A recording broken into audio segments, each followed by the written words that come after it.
Ketika teman-teman ditinggalkan secara tiba-tiba tanpa penjelasan. Karena terlalu sering diabaikan, akhirnya si anak tersebut tuh jadinya punya trauma sendiri kan ya Teh ya?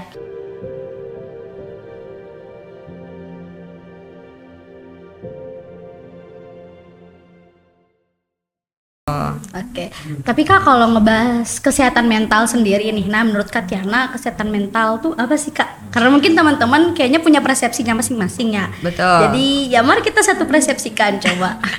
Oke, kita ngebahas tentang trauma ya. Mungkin dari awalnya dulu aku pernah baca teori psikoanalisisnya Sigmund Freud. Ya. Itu. Jadi sesuatu hal yang kecil yang terlihat, sesuatu yang terlihat itu hanyalah bagian kecil daripada besarnya yang tidak terlihat. Dalam teori itu seperti misal diumpamakan dengan ketika kita lagi naik perahu nih, lagi naik perahu. Terus kita lihat di depan kita itu ada gunung es. Kita pasti melihatnya, gunung esnya gede banget. Gede banget itu. Padahal itu hanya sebagian kecil daripada keseluruhan gunung yang tidak terlihat.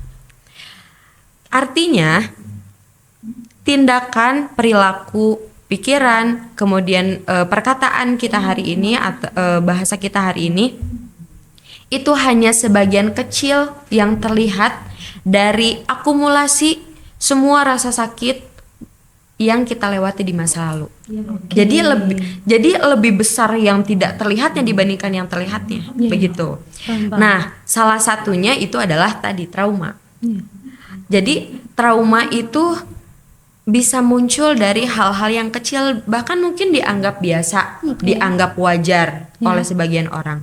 Seperti misalkan kalau di keluarga pasti nggak sedikit teman-teman yang merasa diabaikan, dibanding-bandingkan, kemudian tidak pernah diajak berbincang, diajak ngobrol secara emosional.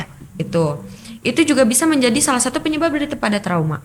Kemudian selain daripada keluarga, dari hubungan percintaan deh. Hubungan percintaan ini pasti relate banget kayaknya sama teman-teman.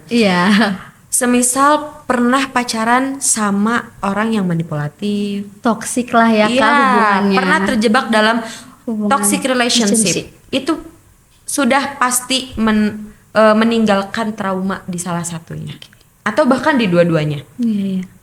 Jangan selain daripada toxic relationship deh, yang paling kecil aja dulu. Ketika teman-teman ditinggalkan secara tiba-tiba tanpa penjelasan.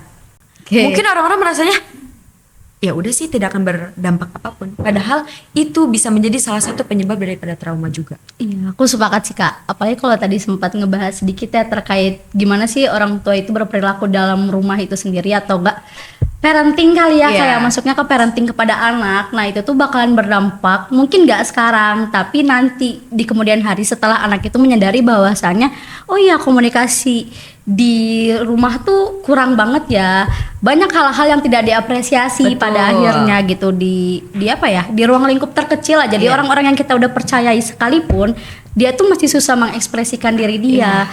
Yang akhirnya dia tuh trauma tuh kalau mau cerita. Misalnya nih kayak, aduh aku habis dapat nilai bagus. Karena terlalu sering diabaikan, akhirnya si anak tersebut tuh jadinya punya trauma sendiri kan ya Teh ya. Karena parenting daripada orang tuanya. Terus